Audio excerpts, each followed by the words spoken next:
If you were a fan of role-playing games in the mid to late 2000s, then you'd be right at home owning a PSP. Sony's little handheld that could was home to a rich catalog of RPGs spanning iconic series, original IP, and plenty of hidden gems. While other home consoles of the time moved away from traditional Japanese-style RPGs, the PSP became a safe haven for the games that made the genre so popular in the 90s. That isn't to say that RPGs on the PSP weren't afraid to be innovative, as there were some truly imaginative titles to be found on the UMD Wonder Machine. Let's take a look at some of our favorites. Crimson Gem Saga doesn't so much try to reinvent the wheel as it does refine it. A fairly standard JRPG game, Crimson Gem Saga nonetheless stands out for its impressive level of polish across all aspects. From its painterly art style to its surprisingly star-studded English dubbed voice cast, a lot of this quality is thanks to Atlus publishing the game, a company known for putting the time and effort into localizing its games. The result is an underappreciated PSP RPG brimming with an engaging cast of characters, customizable battles, and a terrific soundtrack.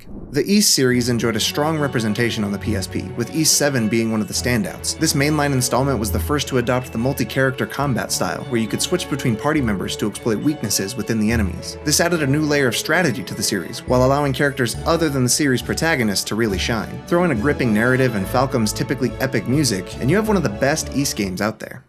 Popo Croy is a well-loved manga and anime that was adapted into a pair of RPGs for the original PlayStation, games that were sadly never released outside of Japan. Luckily, both of these games were remixed and merged into a PSP game that did see an official English localization in 2006. Popo Croy gives off major Studio Ghibli vibes with its storybook art style and charming characters. Its story of a young prince trying to find his long-lost mother and overcome evil forces is both timeless and touching, resulting in a PSP RPG that can be enjoyed by gamers of all ages.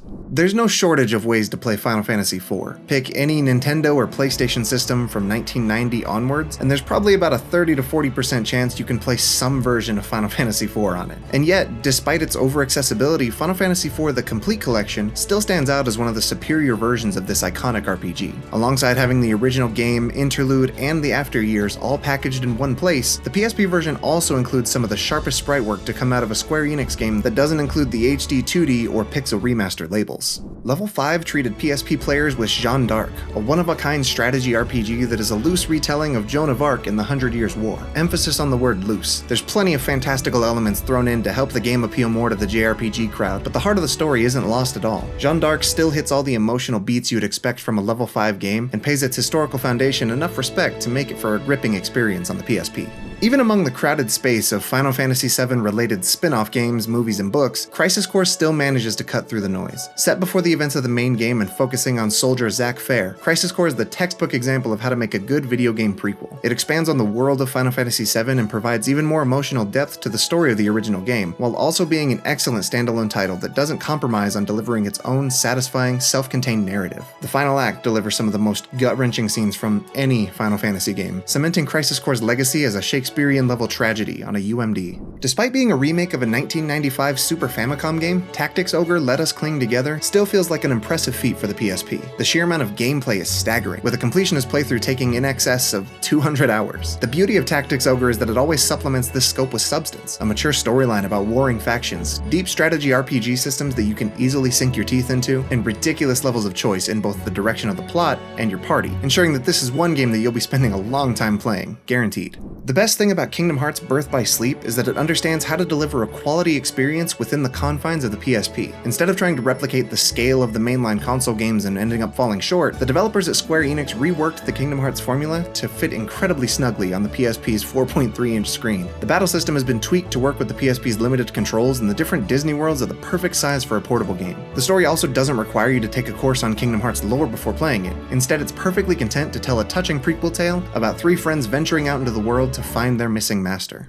Sure, this version of Persona 3 lacks the 3D explorable environments outside of Tartarus, and is missing other content from the original game, but the fact that Atlus was able to make this behemoth of an RPG work on the PSP at all is incredible. The fact that Persona 3 Portable still turned out to be a fantastic port that actually builds on the original in some key areas is nothing short of miraculous. First and foremost, you can choose the gender of the main character in this version. Opting for the female protagonist opens up new story routes to explore, routes that you can only find in P3P. What more is there to say? This is simply a fantastic portable version of Persona 3 complete and one of the greatest JRPGs of the 21st century. With how popular the Trails games have become in recent years, it can be tricky to remember that the series had its start on the PSP. The Legend of Heroes: Trails in the Sky would birth one of gaming's richest and most sprawling worlds, and who would have guessed this game's impact when it first came over to the West as a relatively late PSP game in 2011. Telling the coming-of-age story of Estelle and Joshua trying to become bracers, Trails in the Sky excels at telling a deeply personal narrative against the backdrop of a large-scale conflict, a storytelling philosophy that would come to define the series. While the Trails series would continue to grow in scale and ambition, there's still something deeply touching about this first outing on the PSP.